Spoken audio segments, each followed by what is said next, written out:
My son forced me into the asylum, but the psychiatrist discovered I was lucid.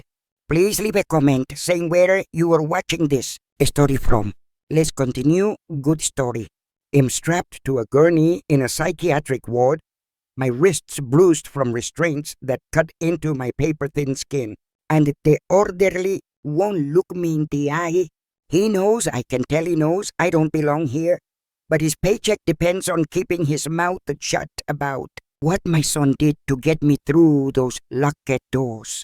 The fluorescent lights buzz overhead like angry wasps, and I can hear someone screaming 3 rooms down, a sound that makes my bones ache with a fear I've never known in 70 years of living. My hands marked with age spots that look like continents on a faded map tremble not from dementia, but from pure rage and terror. Combined, these hands taught 5th graders for 42 years, rated 10,000 essays, held my husband's hand as he took his last breath, and baked cookies for grandchildren who stopped babysitting 3 years ago when their mother decided I wasn't worth their time anymore. I built my life like a careful garden, tending to everyone else's needs while my own withered in the shadows. And now I'm learning that gardens left untended by their creator get torn up and paved over for parking lots. The loneliness wasn't sudden. It was a slow poison, administered in tiny doses over decades. Each missed phone call and forgotten birthday, adding another drop until the cup overflowed. My name is Margaret Ann Whitmore. But in this sterile room that smells of disinfectant and broken dreams, even my name feels like something that belongs to someone else. Someone who had dignity and autonomy and wasn't treated like garbage by her own flesh. I never thought I'd end up here, locked away like some criminal or mad woman, but my son Daniel made sure everyone believed I'd lost my mind. The lies he told were so convincing, so detailed and specific, that even the intake nurse looked at me with pity mixed with fear, as if I might suddenly become violent or start speaking in tongues or forget my own name. Before I continue my story, I'd like to know who's on the other side listening. Comment your name and where you're watching from, and check if you're already subscribed to the channel. That helps me so much to keep bringing these real stories to you. Write in the comments where you're watching this video from. We love knowing how far our stories are reaching. How did I get here? Strapped to this bed like some kind of dangerous animal? The whole nightmare started 6 weeks ago when Daniel showed up at my door after barely speaking to me for 2 years. He brought Vanessa with him, that woman he married 5 years back, who looks at me like I'm something she stepped in on the sidewalk. They were all smiles and hugs that felt rehearsed, like actors in a play they'd been practicing. Daniel said he wanted to take me out for lunch, just the 3 of us, to reconnect and make up for lost time. He used those exact words, make up for lost time, and fool that I was. My heart actually fluttered with hope, because what mother doesn't want her son back in her life? We went to this fancy restaurant downtown, the kind with cloth napkins and waiters who refill your water before you even realize it's half empty. Vanessa kept touching my arm and calling me Mom, which she'd never done before, and something about it felt wrong, like biting into fruit that looks perfect but tastes rotten inside. That's when I found the first real clue that something wasn't right, hidden in plain sight like a snake coiled in tall grass.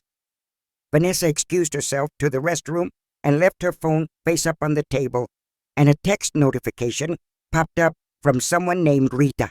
The preview said just 3 words before it disappeared, but those 3 words burned into my brain like a brand on cattle. The old bat signing. And that's how I ended up here on this gurney. But I'm getting ahead of myself again. The present keeps pulling me back like gravity, reminding me that I'm still trapped in this nightmare with no immediate way out. The orderly finally meets my eyes for just a second, and I see something there. Maybe guilt, maybe recognition that I'm not actually crazy. My heart pounds against my ribs like a prisoner beating on cell bars, and I wonder if this is how my life ends, drugged and restrained in a place designed for people who've lost their minds when mine has never been clearer or sharper or more desperately focused on survival. Let me take you back further to really understand how a son could do this to his own mother.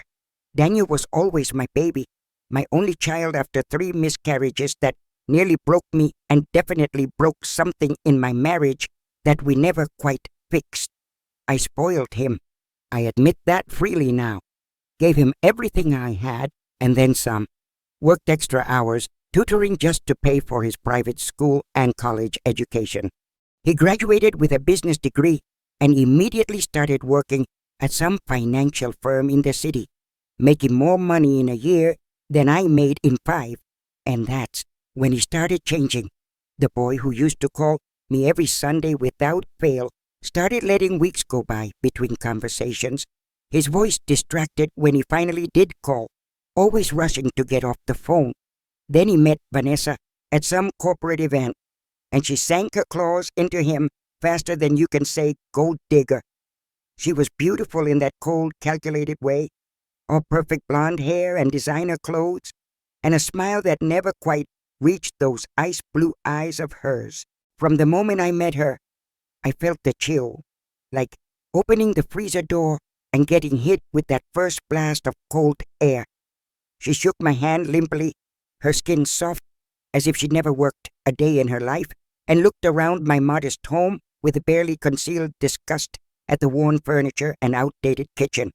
Daniel stopped visiting after they got engaged, making excuses about being too busy with wedding plans and work.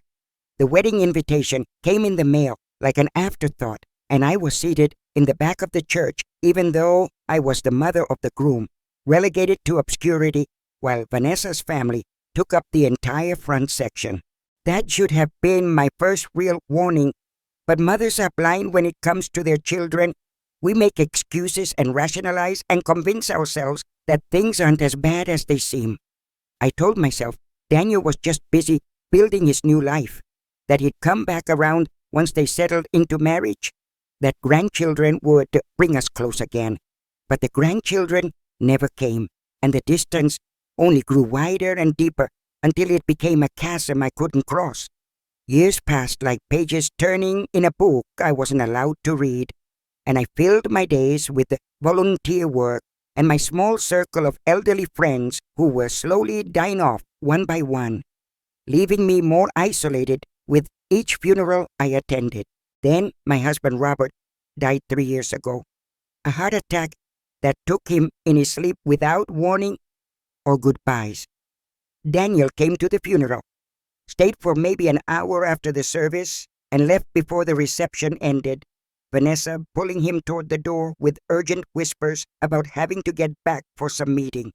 The grief nearly killed me, not just losing Robert, but realizing I was utterly alone in the world, except for a son who clearly wanted nothing to do with me unless there was something in it for him. I spent months in a fog of sadness, so thick I could barely see through it, going through motions without really living, a ghost haunting my own life. Robert had left me comfortable, not wealthy, but secure, with the house paid off and a decent pension from his years as an engineer, plus some investments that had done well over the decades. The estate was worth maybe $800,000, all told, enough to live out my remaining years in peace and maybe leave something for Daniel when I finally passed. That's what this was all about. I realize it now, as I lie here on this gurney with my thoughts racing like mice trapped in a maze. The money, always the money, that poisonous root that turns children against parents and destroys whatever love might have once existed between them. But I'm jumping ahead again, my mind scattered by fear and medication they've already started pumping into my system. Let me go back to that lunch, to Vanessa's phone, And those three terrible words that opened my eyes just a crack to the truth beneath the surface. After I saw that text preview, I couldn't focus on anything else. My mind kept circling back to it like a tongue probing a broken tooth. The old bat signing. What did that mean? Signing what exactly? And why refer to me as the old bat unless they'd been discussing me in ways that were far from flattering or kind? I started paying closer attention after that, watching for clues I'd been missing, and they were everywhere once I knew to look for them. Vanessa's smile became transparently fake. Daniel's compliments, hello and rehearsed. Their questions about my health too pointed and specific to be casual conversation. They wanted to know if he'd been forgetting things, if I ever got confused about what day it was, if I had trouble managing my finances or keeping track of my medications. I answered honestly that I was fine, sharp as ever, still doing my own shopping and paying my own bills without any help needed, and I saw something flicker in Daniel's eyes, disappointment maybe, or calculation. The lunch ended with promises to do it again soon, to spend more time together as a family, and Daniel hugged me tight enough that I almost believed he meant it, but Vanessa's perfume lingered on my clothes after they left, expensive and cloying, and it made me feel sick to my stomach in a way I couldn't quite explain. 2 weeks later, they showed up again, this time with papers for me to sign. Daniel said it was just updating my will and medical directives, making sure everything was in order, just in case something happened. Perfectly normal for someone my age, he assured me with a smile that didn't reach those eyes I'd once thought looked so much like mine. I hesitated, something in my gut screaming danger, even though I couldn't articulate why.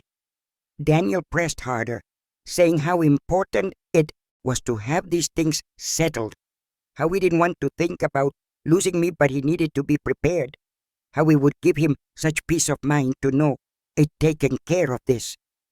The papers were dense with legal language I couldn't fully understand, and when I asked if I could have my own lawyer review them first, Vanessa's mask slipped for just a second.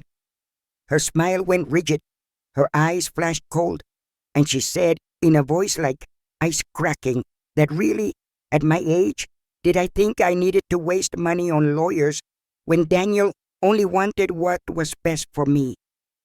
I signed them anyway. God help me. I signed them because Daniel was my son, and despite everything, I still loved him and wanted to believe he wouldn't hurt me. My hand shook as I wrote my name on line after line, my signature getting shakier with each page, and I felt like I was signing away more than just legal documents, like I was surrendering something essential to my very being. They left happy that day. Vanessa actually kissed my cheek, and I stood in my doorway, watching them drive away in their expensive car, and felt a coldness settle over me that had nothing to do with the weather. Something terrible had just happened. I knew it in my bones, but I couldn't see clearly enough yet to understand exactly what. 3 days after I signed those papers, 2 police officers and a social worker showed up at my door with a court order. They said Daniel had filed for emergency guardianship, claiming I was no longer competent to care for myself, that I had advanced dementia and was a danger to myself and potentially others if left unsupervised. I laughed at first, actually laughed out loud, because the accusation was so absurd, so utterly disconnected from reality that I thought there must be some mistake, but their faces stayed serious, sympathetic, but unmoved, and they had paperwork from a doctor I'd never even met claiming I'd been evaluated and found to be severely cognitively impaired. My laughter died in my throat like a bird hitting a window, sudden and complete. I tried to explain that I'd never seen this doctor, that I was perfectly lucid and capable, that this was all some horrible misunderstanding or malicious lie, but they'd heard it all before from people who actually were mentally ill, and didn't realize it. The social worker, a tired-looking woman with kind eyes and a voice that had delivered bad news too many times, explained that I could contest the guardianship in court, but that for now, I needed to come with them for evaluation at a psychiatric facility. It was for my own safety, she said, and I would only be there until everything got sorted out, probably just a few days at most. I had no choice.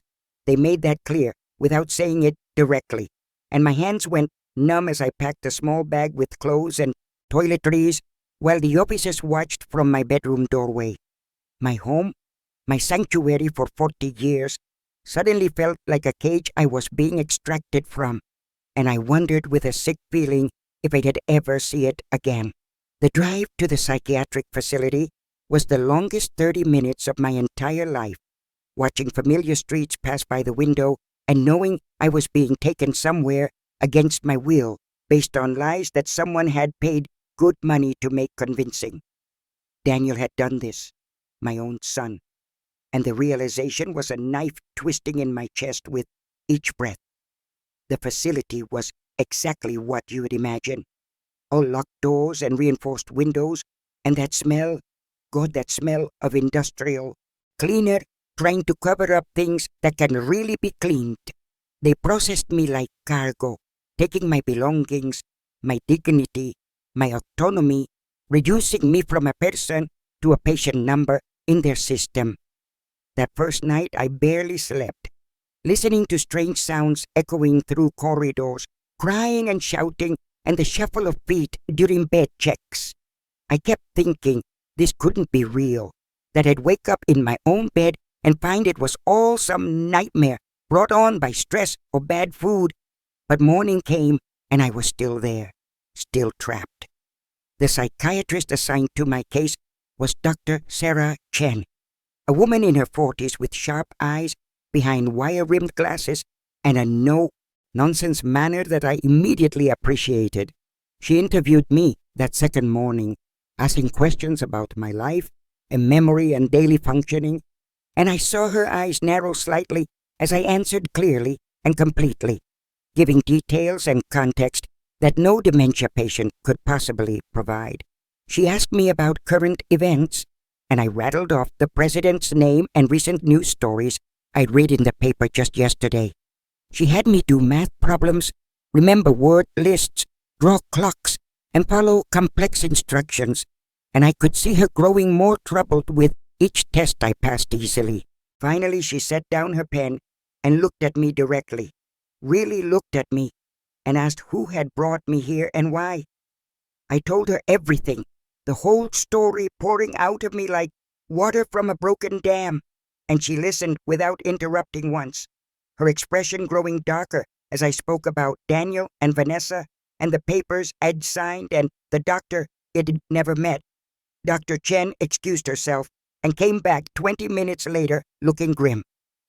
She told me that my medical records showed I'd been evaluated by Dr. Marcus Thornwood 6 times over the past 4 months, with documented evidence of progressive dementia, memory loss, confusion, and paranoid delusions. The records were detailed, convincing, and completely fabricated. The blood drained from my face as the full scope of the conspiracy became clear. This wasn't just Daniel seizing an opportunity. This was a carefully planned operation, months in the making.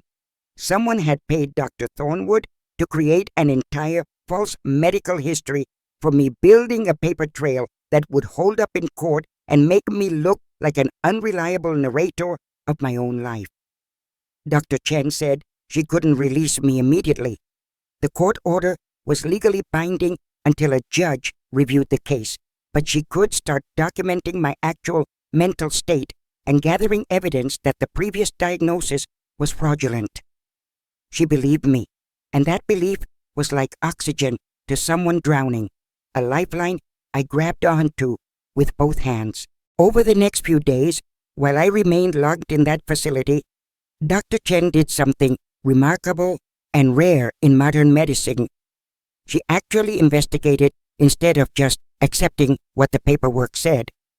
She contacted Dr. Thornwood's office, dug into his background, and discovered he'd been investigated twice before for insurance fraud and inappropriate relationships with pharmaceutical companies. She also reached out to my actual primary care physician, Dr. Patricia Moore, who I'd been seeing for 15 years. Dr. Moore was shocked to hear I was in a psychiatric facility, said Aide had my annual checkup just 3 months ago and showed no signs whatsoever of cognitive decline, was in fact in excellent mental health for my age with only the usual minor physical complaints. The pieces were falling into place, but I was still trapped behind locked doors, while Daniel and Vanessa had free access to my house, my accounts, everything I'd spent a lifetime building. The thought of them going through my things, touching my memories, made me feel violated in ways I'd never experienced, like being robbed while being forced to watch. If you're following me until here, leave a comment telling me. Have you also been betrayed by someone you loved? Your story matters to me. I want to read it in the comments. On the 4th day, something changed dramatically and gave me the first real spark of hope since this nightmare began. My niece Rachel, my late sister's daughter, who I'd helped raise when she was struggling, came to visit me at the facility. She was crying before she even sat down, apologizing over and over for not realizing sooner what Daniel was doing. Rachel told me she'd gotten suspicious when Daniel suddenly started asking her questions about my mental health a few months back, fishing for stories about me being confused or forgetful that he could use to support his claims. When she didn't give him what he wanted, he'd stopped returning her calls, which was when she really started paying attention. She'd done some digging of her own, talked to my neighbors and friends, and everyone said the same thing, that I was fine, sharp as ever, living independently, without any problems. That's when Rachel knew something was very wrong, and she started monitoring Daniel and Vanessa's social media and public records, trying to figure out what they were planning. Then Rachel pulled out her phone and played me a voicemail that made my blood run cold in my veins. It was from Vanessa, accidentally left on Rachel's voicemail when she'd butt-dialed while talking to someone else. The audio quality was muffled but clear enough to hear every poisonous word dripping from Vanessa's mouth like venom. "We're selling the old lady's house the second the papers are signed," she said, laughing that cruel laugh I'd heard before, but never understood until now. "Daniel's got power of attorney and guardianship all locked up tight, and that psychiatrist we paid off came through perfectly. Made her look completely demented in the records. She'll never see the outside of that facility." My hands started shaking so badly I could barely hold onto the phone Rachel pressed into my palm. There was more, so much more. Vanessa talking about how they'd been planning this for over a year, how she'd researched the process of having someone declared incompetent, how the Thorin Wood had been surprisingly affordable for someone willing to commit such blatant fraud. But the worst part, the part that made me feel like my chest was being crushed in a vice, came at the end of the recording. Vanessa's voice dropped lower, more intimate, as she said to whoever she was talking with that this was for Mama, for what Margaret's husband did to her mother all those years ago. And wasn't it just perfect that the old bat had no idea who she really was? The room tilted sideways, and I thought I might vomit right there on the visiting room floor. Vanessa wasn't just some random gold digger who'd married my son for money. She was the daughter of Robert's mistress, the woman he'd had an affair with 30 years ago that nearly destroyed our marriage before we managed to work through it and rebuild what had been broken. Rachel had researched further after hearing that voicemail, digging into Vanessa's background in ways she'd hidden from Danielle. Vanessa's real last name wasn't Phillips, like she'd claimed it. It was Marchetti, and her mother, Sophia Marchetti, had been Robert's secretary back in the late 1990s when he was working on that big project in Chicago. The affair had lasted 6 months before I found out, and Robert ended it immediately, begging for my forgiveness and promising it would never happen again. I'd stayed because of Daniel, because of our life together, because despite the pain, I still loved the man I'd married, even if he'd wounded me deeper than I thought possible to survive. Sophia Marchetti had not taken the rejection well from what I'd heard through the grapevine at the time. She'd wanted Robert to leave me and marry her, had made scenes at his office, called our home at all hours, even showed up at Daniel's school once trying to cause trouble. Eventually she'd been fired and had moved away, and I'd thought that was the end of it. A painful chapter closed and slowly healing over with time, but Sophia had been pregnant when Robert ended things, something I'd never known, and she'd given birth to a daughter 7 months later. That daughter was Vanessa, raised on stories of the married man who'd ruined her mother's life and abandoned them both, poisoned against us from birth with a hatred that had festered for decades, waiting for the perfect opportunity for revenge. Vanessa had tracked Daniel down deliberately, engineered their meeting at that corporate event, seduced him with calculated precision, and married him knowing exactly who his mother was and what she planned to do when she had access to the family. This wasn't about money, or rather, it wasn't only about money. This was revenge served cold after 30 years of patient waiting. The realization crashed over me in waves that left me gasping for air like a drowning person breaking the surface. My son had been manipulated by a woman whose entire relationship with him was built on a lie, a decades-old grudge that he knew nothing about. And now I was paying the price for sins that weren't even mine, but my dead husband's.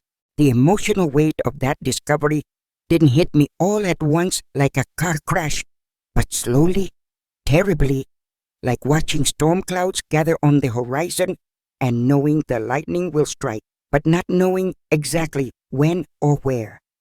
Every memory I had of Vanessa took on new sinister meaning, every smile revealing itself as a predator, baring its teeth, every kind word showing its poisoned edge. Rachel handed me tissues as I cried tears I didn't even realize were falling, mourning not just for what was happening now, but for the 30 years of peace I thought we'd earned after surviving Robert's betrayal, for the illusion of family Eddie clung to, even as it was being systematically destroyed from the inside by someone who'd been planning this longer than I'd known she existed. Dr. Chen came in during the visit, and Rachel played her the voicemail recording as well, and I watched the psychiatrist, professional, mass crack with genuine anger and disgust. She immediately said this was evidence of criminal conspiracy and elder abuse, and she'd be contacting both the police and the state medical board about Dr. Thornwood's involvement within the hour. Things started moving fast after that, faster than Eddie dared hope.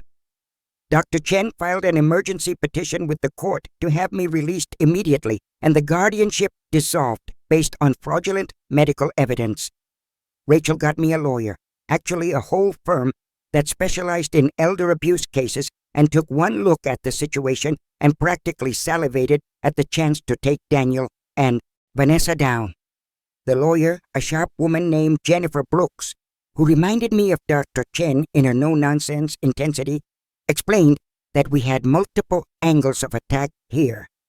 Civil suits against Daniel and Vanessa for fraud and emotional distress, criminal charges for elder abuse and conspiracy, professional complaints against Dr. Thornwood that could end his medical license, and financial remedies to recover any assets they'd already stolen or tried to steal from me. Within 48 hours, I was released from the facility with a formal statement from Dr. Chen clearing me of any cognitive impairment and documenting the fraud perpetrated against me. I went to stay with Rachel while the legal machinery ground into motion, and for the first time in weeks, I felt like I could breathe without a weight crushing my chest. But I wasn't content just to win in court. I wanted more than that. I wanted justice that was public and humiliating and would destroy the perfect image Daniel and Vanessa had cultivated in their social circle. They tried to bury me alive, to steal my identity and autonomy and money while pretending to their friends that they were such devoted family members taking care of poor elderly mother. It took 6 weeks of careful planning, of gathering evidence and coordinating with my legal team and Dr. Chen, and even a private. Investigators Rachel insisted on hiring to make sure we had absolutely everything documented. During that time, Daniel and Vanessa had no idea I was out of the facility. Dr. Chen had quietly released me without updating the court records immediately, giving us time to prepare our counterattack. They thought I was still locked up, drugged and helpless, while they proceeded with their plans to liquidate my estate. The investigator caught them meeting with real estate agents to list my house, with financial advisors to move my investments into accounts they controlled, with lawyers to finalize paperwork that would give them total control over everything I owned. Every meeting was documented with photos and recordings. Every scheme laid bare in black and white, evidence that would be impossible to deny or explain away. They were greedy and sloppy because they thought they'd already won, thought I was too old and confused to fight back, even if I somehow got out. Daniel's 50th birthday was coming up, and Vanessa had planned this elaborate gala party at some fancy hotel, inviting everyone who was anyone in their social and professional circles. She had posted about it endlessly on social media, how she was throwing her amazing husband the party of a lifetime. 200 guests and a live band, and probably enough champagne to float a small boat. Jennifer Brooks smiled when I told her about the party, a smile that should have terrified anyone on the receiving end, because it promised no mercy. She said that sounded like the perfect venue for the kind of public revelation she had in mind. And did I think I could handle being there to watch it all unfold? I told her I wouldn't miss it for anything in the world, that I'd been invisible and dismissed and discarded for too long, and it was time for me to step back into my own story as something other than a victim. The planning became meticulous, almost military in its precision, timing everything to the minute for maximum impact. The night of Daniel's birthday party, I walked into that hotel ballroom on Rachel's arm wearing a dress I'd bought specifically for the occasion, deep blue like the ocean at twilight, and my head held high despite the tremor of fear and adrenaline making my knees weak. The band was playing something jazzy and upbeat. Champagne flowed freely, and beautiful people in expensive clothes laughed and networked and had no idea they were about to witness something spectacular and terrible. Daniel saw me first, and his face went through such a rapid series of expressions it was almost comical. Shock, then fear, then confusion, then a desperate attempt to paste on a welcoming smile. He rushed over, trying to steer me away from the main crowd, asking how I got out, who authorized my release, saying we needed to talk privately, right now. I just smiled at him, really smiled for the first time in weeks, and said, "No, Danielle, we're going to talk right here in front of all your friends."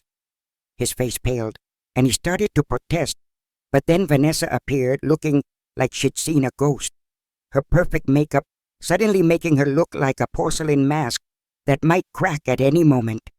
The timing was perfect as always with Jennifer Brooks, and suddenly the large screens that had been showing photos of Daniel through the years went dark. The music cut off mid-note, and everyone in the room turned to look at the screens in confusion, wondering if this was part of some planned surprise or if something had gone wrong.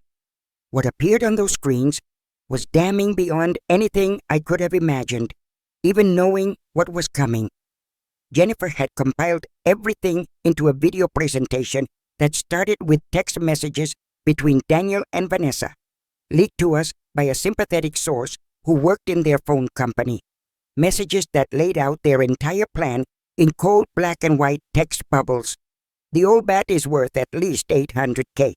We just need to get her declared incompetent, and everything transfers to me as only child. Found a doctor willing to create a fake medical history for $50K, cheaper than I thought. Once she's locked up, we can sell the house immediately. I already have buyers interested. Can't believe how easy this is. She trusts me completely, signed everything without even reading it properly.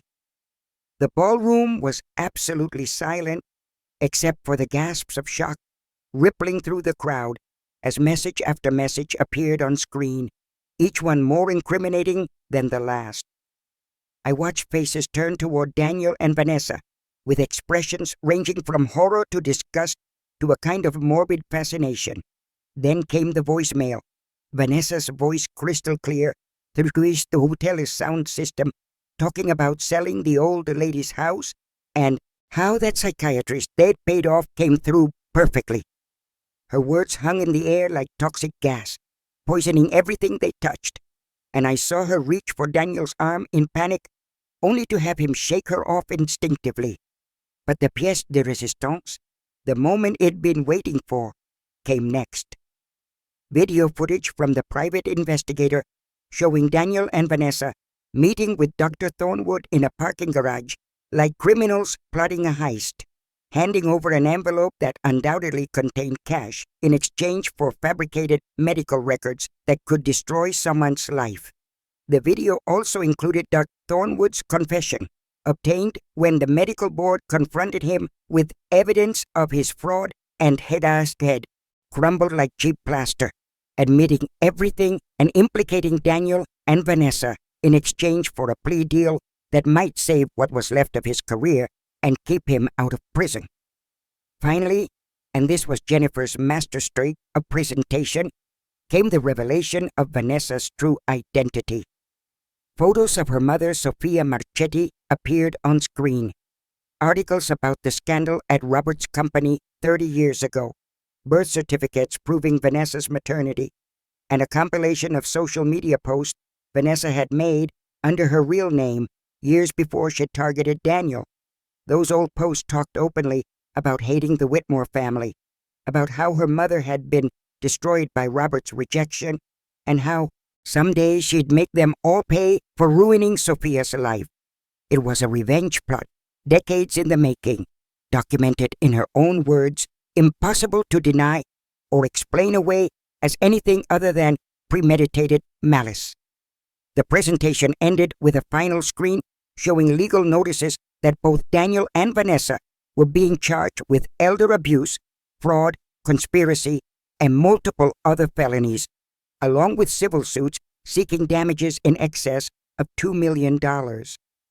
Jennifer had included the official case numbers and court dates, making it all irrefutably real and public. When the screens went dark and the lights came back up, the silence in that ballroom was deafening. 200 people frozen in collective shock. Then someone started to leave, and that broke the spell. Suddenly everyone was grabbing their coats and bags and rushing for the exits like rats fleeing a sinking ship, wanting nothing to do with Daniel and Vanessa now that they'd been exposed. Daniel tried to say something, opened his mouth, and closed it several times like a fish drowning in air, but no words came out that could possibly explain or justify what everyone had just witnessed. Vanessa's mask shattered completely, and she started screaming at me, calling me names I won't repeat, saying I destroyed everything, and how dare I embarrass them like this. I just looked at her calmly, this woman who'd entered my son's life with the specific goal of destroying mine, and said in a voice that carried clearly through the now mostly empty ballroom that she should have picked a target who was actually guilty. My husband cheated 30 years ago. Yes, and I forgave him for it. But that was his sin, not mine, and she had spent her whole life plotting revenge against someone who'd only ever tried to move past pain and build something good from broken pieces. Then I turned to Daniel, my son who I'd loved and sacrificed for, and would have given anything to have back in my life, and told him that he'd had a choice. Vanessa may have manipulated him, may have fed him lies, and used his love for her as a weapon against his own mother. But ultimately, he'd made the decision to betray me, to lock me away, to try to steal everything I'd worked for. Security was already there by then, and police officers Jennifer had arranged to be present, and I watched as they led Daniel and Vanessa out in handcuffs, while hotel staff hurried to clean up the ruins of what should have been a celebration, but had turned into public execution of reputation and dignity.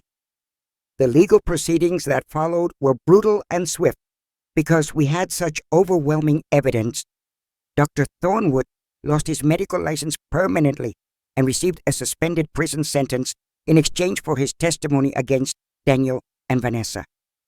Daniel was convicted of elder abuse and fraud, receiving 3 years probation and massive fines he couldn't afford to pay. Vanessa got it worse because of the premeditated nature of her actions spanning years.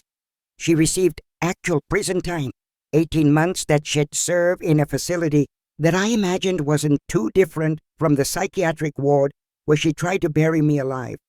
The irony wasn't lost on me, though I took no pleasure in it, only a deep exhaustion that came from fighting battles I'd never wanted to fight in the first place. The civil suits took longer, but were just as devastating to them financially.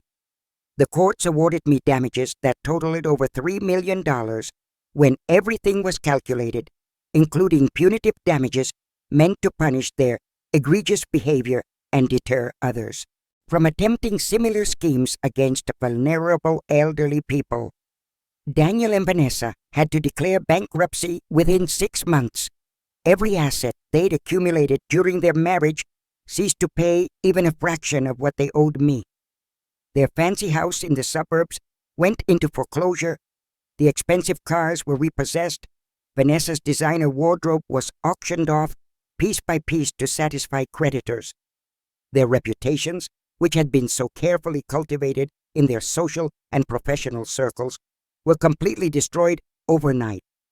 Daniel lost his job at the financial firm within a week of his conviction. No company wanting to be associated with someone guilty of defrauding their own elderly mother. Vanessa's modeling and influencer work dried up immediately once her real identity and criminal record became public knowledge.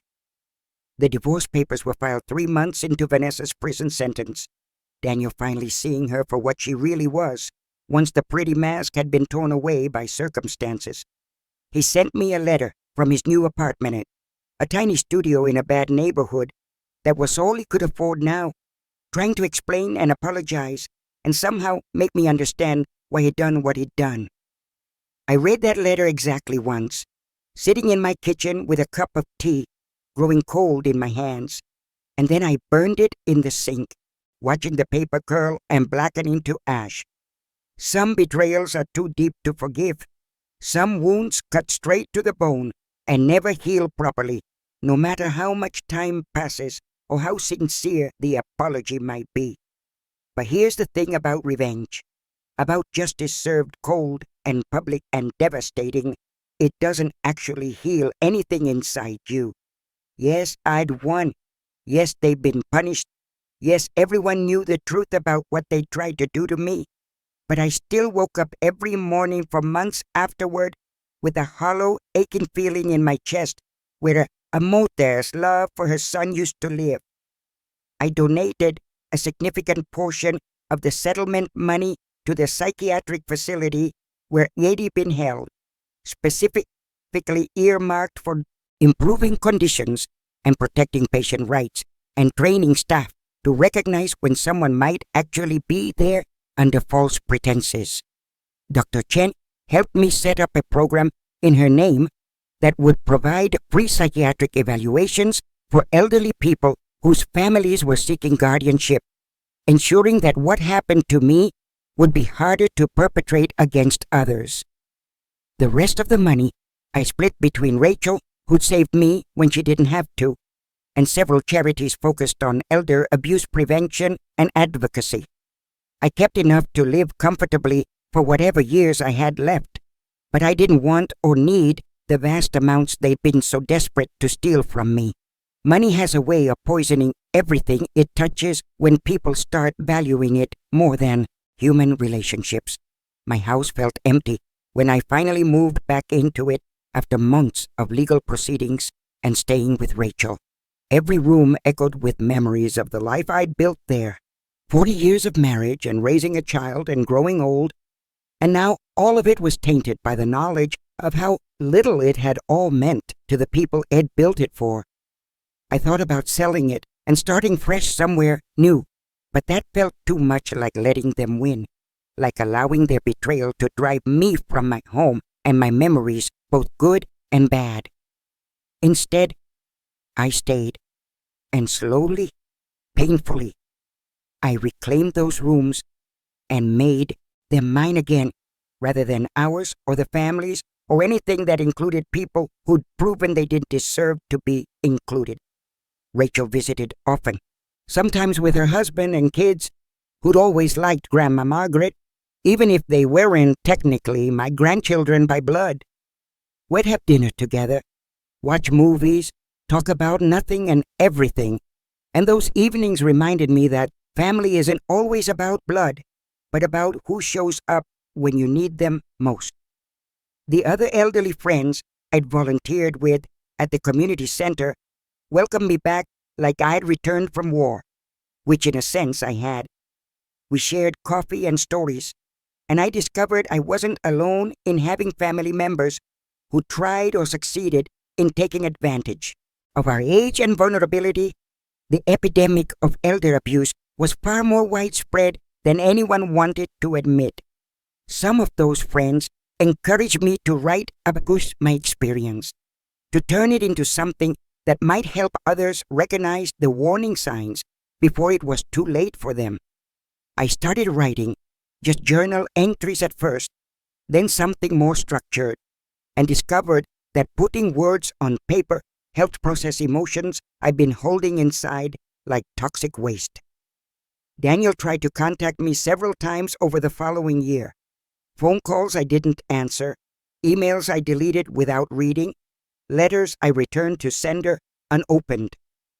He showed up at my door twice, and both times I called the police to have him removed for violating the restraining order that was part of his sentencing conditions. The second time, as officers were leading him away from my porch, he turned back and shouted that he was sorry, that Vanessa had poisoned his mind against me, that he'd been weak and stupid and desperate to please his wife, but he still loved me, and could I please just forgive him? I stood in my doorway, watching him cry and beg, and I felt nothing but a distant sadness for who he'd been before Vanessa got her claws into him. Maybe that was my own form of sickness, this inability to forgive my own child, even when he was clearly destroyed by what he'd done and genuinely remorseful. Maybe a better person, a better mother, would have found it in her heart to offer him a path back to redemption and reconciliation after he'd served his time and paid his dues. But I couldn't do it. Every time I thought about letting him back into my life, even a little bit, I remembered that gurney in the psychiatric ward, remembered the restraints cutting into my wrists, remembered the terror of thinking it I locked away like some dangerous animal because my own son had signed papers declaring me insane for profit. Some betrayals simply go too deep to recover from. Some bells can't be unrung no matter how much you might wish otherwise. And I had to accept that the relationship between Daniel and me had been murdered as surely as if he'd put a knife in my back rather than just metaphorically stabbing me there repeatedly. Vanessa's mother, Sophia, reached out to me through a lawyer while Vanessa was in prison, sending a rambling letter that was equal parts apology and justification for what her daughter had done.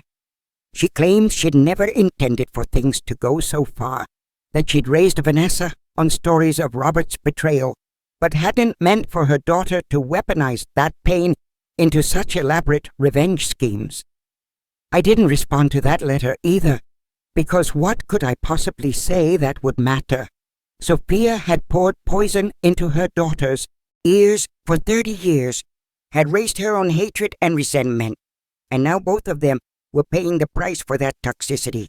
But so was I, and so was Daniel, who'd been nothing but collateral damage in a war he didn't even know he was fighting.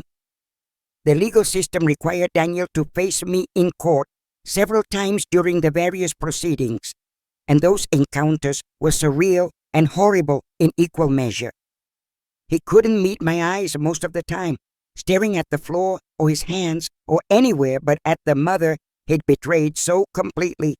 And when he did finally look at me during his victim impact statement phase, his face was so full of shame and regret that I almost felt sorry for him.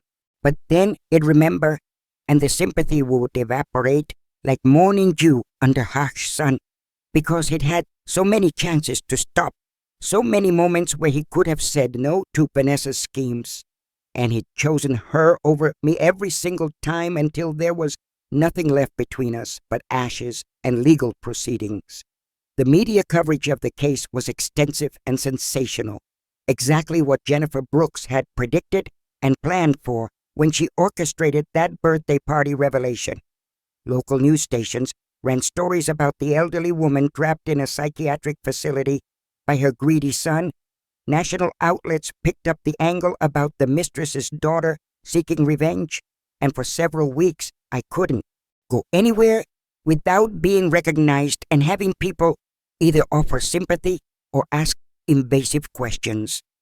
I hated the attention, hated having my private pain and family dysfunction exposed for public consumption and judgment. But Jennifer explained that the publicity served a purpose. It raised awareness about elder abuse. It showed that victims could fight back and win, and it might prevent similar schemes by making potential perpetrators think twice about the consequences if they were caught and exposed. Several documentary filmmakers approached me about telling my story in more depth, and I turned them all down because I wasn't ready to relive everything in that level of detail with cameras rolling and strangers analyzing every decision I'd made. Maybe someday I'd be ready to speak more publicly, but for now, I needed time to heal in private, away from microphones and sympathetic interviewers. Dr. Chen remained in my life as something approaching a friend rather than just the psychiatrist who'd saved me. We'd meet for coffee occasionally and talk about her work and my recovery and the broader systemic issues that made cases like mine possible. She told me I was one of the lucky ones, that most elderly people trapped in similar situations don't have someone like Rachel to advocate for them, or someone like her willing to look beyond the paperwork and investigate. That knowledge haunted me, thinking about all the other Margaret Whitmores locked away in facilities or trapped under guardianships based on lies and fraud, slowly having their assets drained by family members or professional guardians who saw them as nothing more than sources of money to be extracted and exploited until death finally freed them. I started volunteering with an elder advocacy organization, using my experience to help train staff and lawyers to recognize red flags that might indicate abuse or fraud. It gave me purpose, turned my trauma into something useful that might protect others, and provided structure to days that otherwise felt empty now that I no longer had the family I'd spent decades building my life around. The first Christmas after everything happened was absolutely brutal. Sitting alone in my house with memories of past holidays when Daniel was young and excited and believed in magic, and family meant something more than legal documents and bank account numbers. I cried more that December than I had in the entire rest of the year combined, grieving not just for what I'd lost, but for what had never really existed in the first place. Rachel invited me to spend Christmas with her family, and I accepted gratefully, needing the noise and chaos and life that filled her house during the holidays. Her kids made me cards and cookies. Her husband carved the turkey with a theatrical flair, and for a few hours I could pretend that I still had family who loved me for who I was rather than what they could take from me. But the pretending hurt too, because it highlighted everything that was missing. The son who should have been there and wasn't, the grandchildren and never have now, the daughter-in-law who turned out to be a revenge-seeking fraud, raised on 30-year-old grudges and poisonous stories. Daniel wrote me a final letter about 18 months after his conviction, having completed his probation and finished the court-ordered therapy that was part of his sentence. The letter was different from the others, less defensive and self-justifying, more raw and honest about how completely he'd failed me and how he understood if I never forgave him, but he needed me to know that he was truly, deeply sorry for everything. He wrote about how therapy had helped him understand the ways Vanessa had manipulated him, how she'd isolated him from me gradually over years, how she'd fed his insecurities and resentments until he'd convinced himself that I was the problem standing between them and happiness. He wrote about recognizing now that he'd been looking for someone to blame for his own failures and disappointments, and had been a convenient target because Ed always loved him unconditionally. That letter I didn't burn. I folded it carefully and put it in a drawer where I wouldn't have to look at it but would know it was there if I ever changed my mind about wanting to read it again. Maybe someday, years from now when the wounds weren't quite so raw, I'd be able to consider forgiveness. But that day hadn't come yet and might never come. Vanessa was released from prison after serving 14 months of her 18-month sentence, getting time off for good behavior, and she immediately left the state according to Rachel, who kept tabs on these things for me. I heard she moved across the country to California, changed her name legally back to Marchetti, and was trying to rebuild some kind of life under the shadow of her criminal record and ruined reputation. I didn't wish her well exactly, but I didn't wish her harm either. I just wished she'd never existed in my life at all, that Robert had kept his pants zipped 30 years ago, that Sophia had raised her daughter with love instead of hatred, that none of this had ever happened, and I could still believe my son loved me. Dr. Thornwood never practiced medicine again. His license permanently revoked, and his name added to databases that would prevent him from being licensed in any other state. He'd filed for bankruptcy as well, unable to pay the fines and restitution ordered by the court, and last I heard, he was working as a medical consultant for a pharmaceutical company, using his education in ways that couldn't directly harm patients anymore. The psychiatric facility where he'd been held underwent significant reforms after my case brought scrutiny to their admission and evaluation processes. They implemented new protocols requiring independent psychiatric evaluations before accepting emergency guardianship placements, and they increased training for staff to recognize signs of potential fraud or abuse.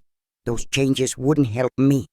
My time there was already over and couldn't be undone, but knowing that future Margaret Whitmores might be protected because of what I'd gone through gave me some small measure of comfort in the darkest moments when I questioned whether any of this had been worth the fight.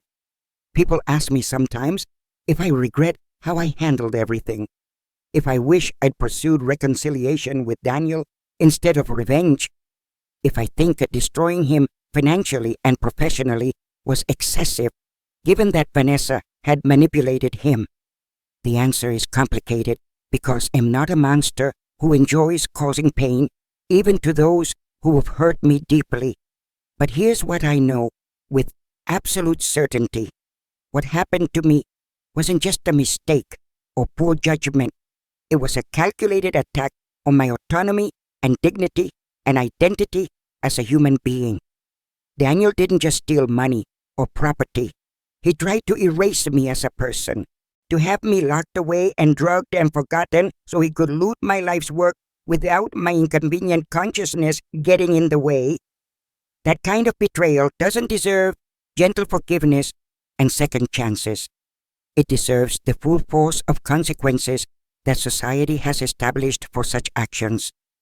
If Ed rolled over and accepted what he did, if Ed prioritized preserving our relationship over demanding justice, I would have been telling him and every other potential elder abuser that there are no real consequences for this behavior.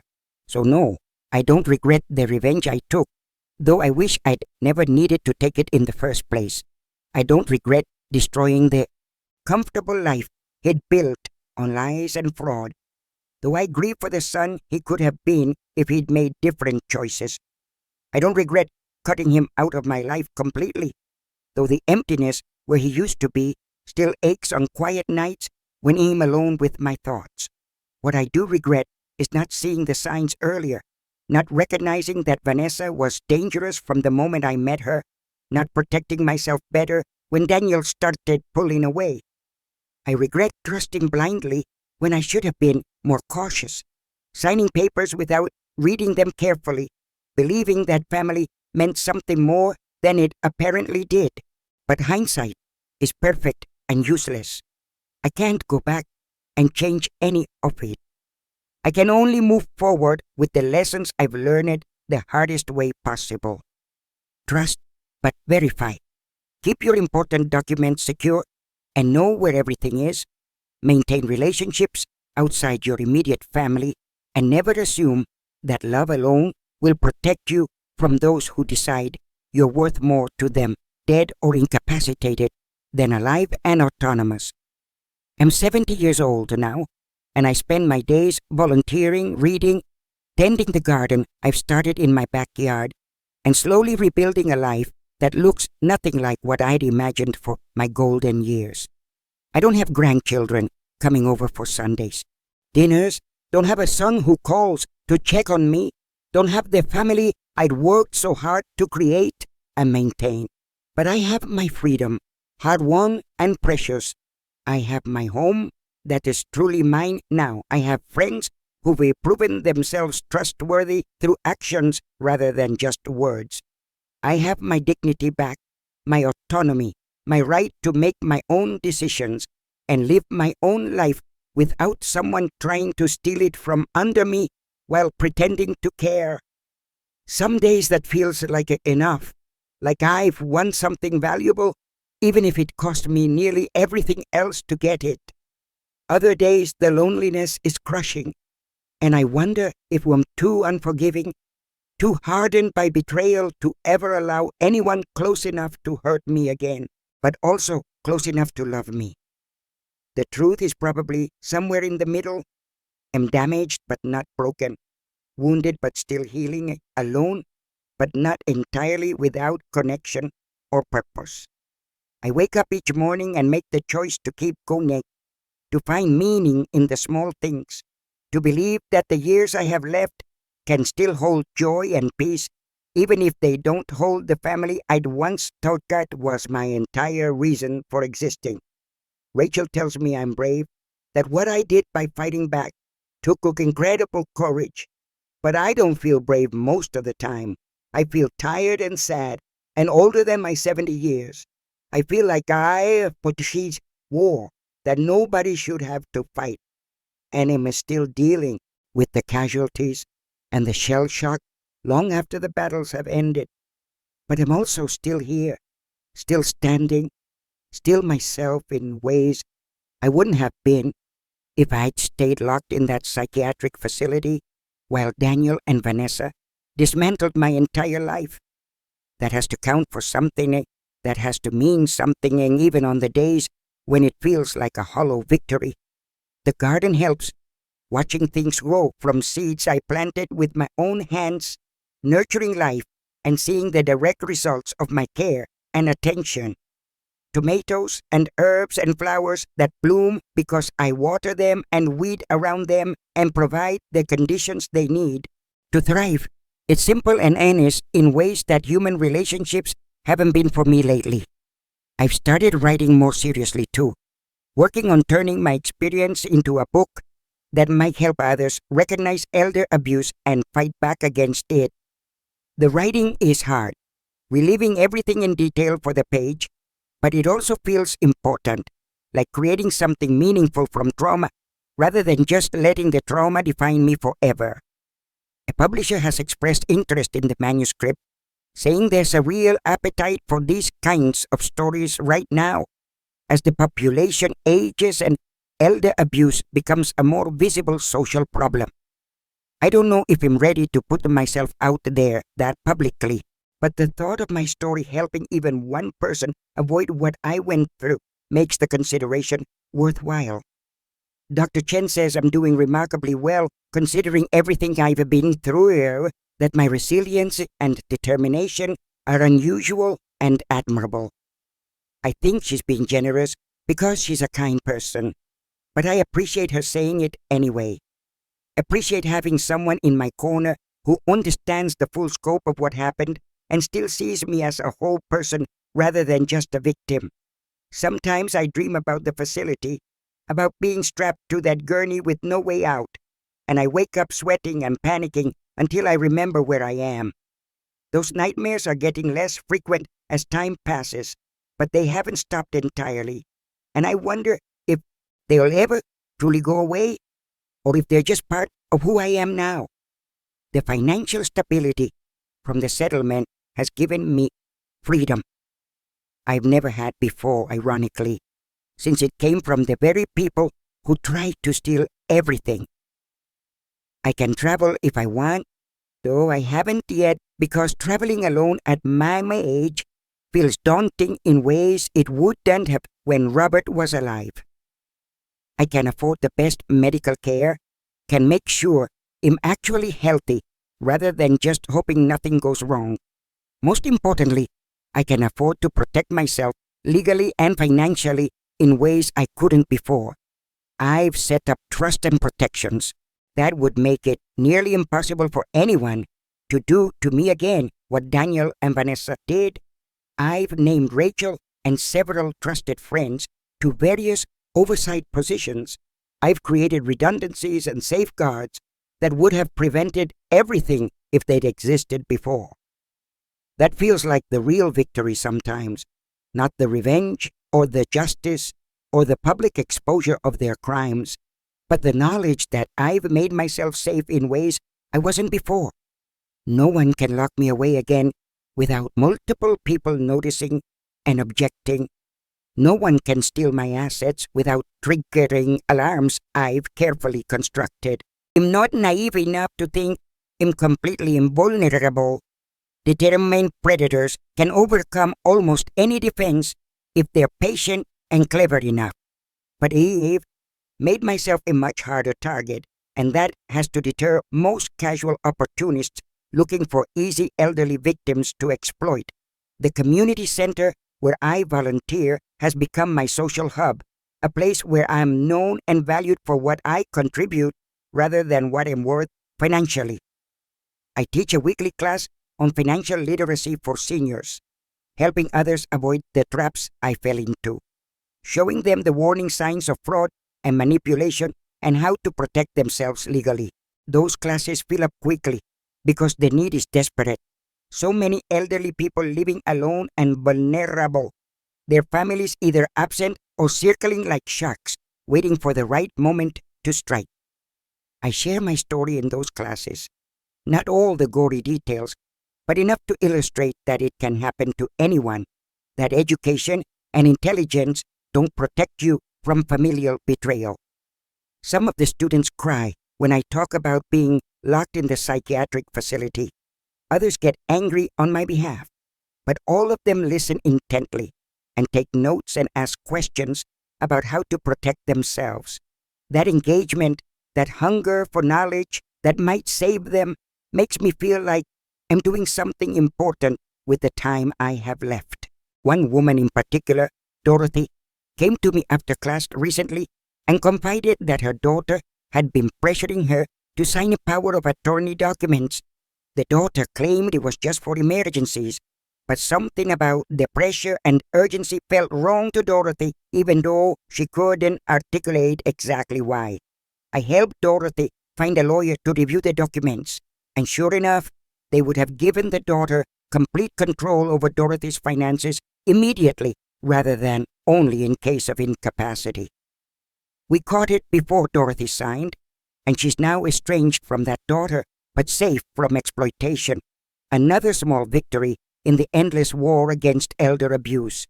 Stories like Dorothy's remind me why I keep fighting, why I keep talking about what happened to me, even when it's painful, why I push through the exhaustion and sadness to show up for these classes and advocacy meetings.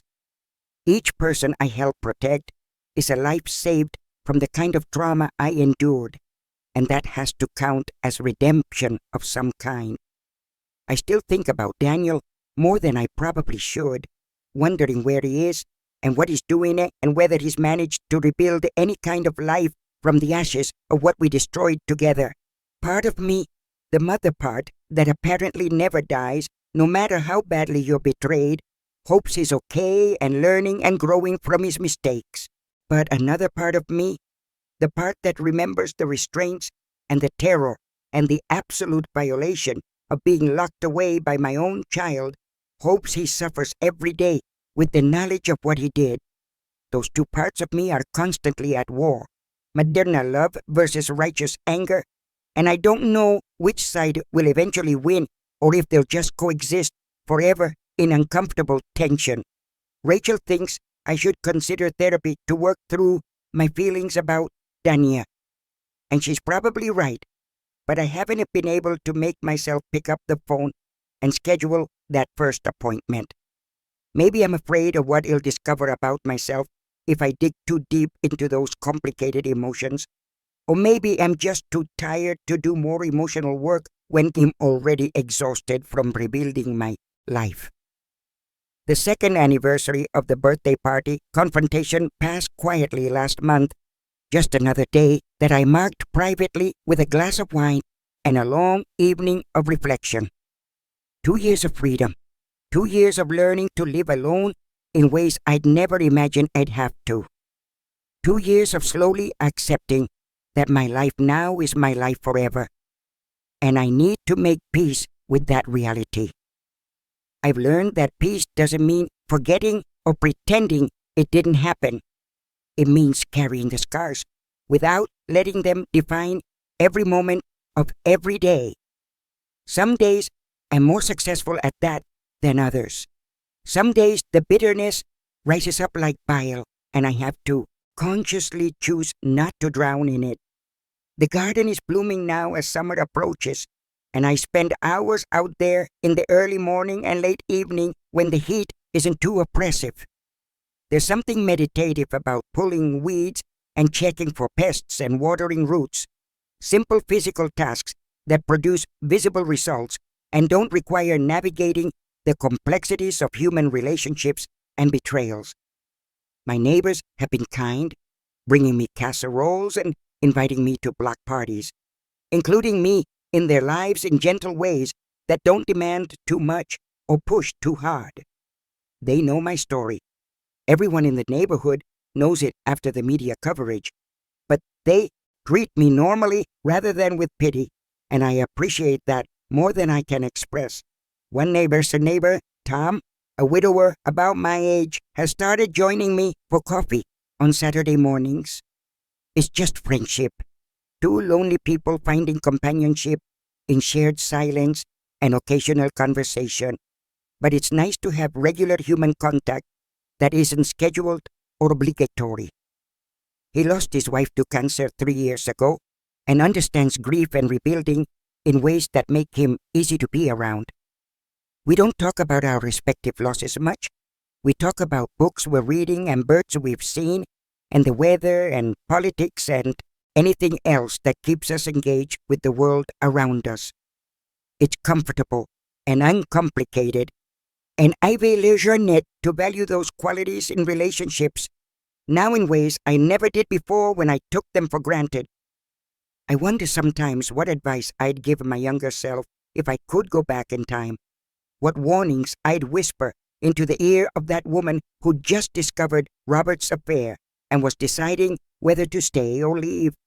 Would I tell her to leave, to save herself decades of investment in a family that would eventually turn on her?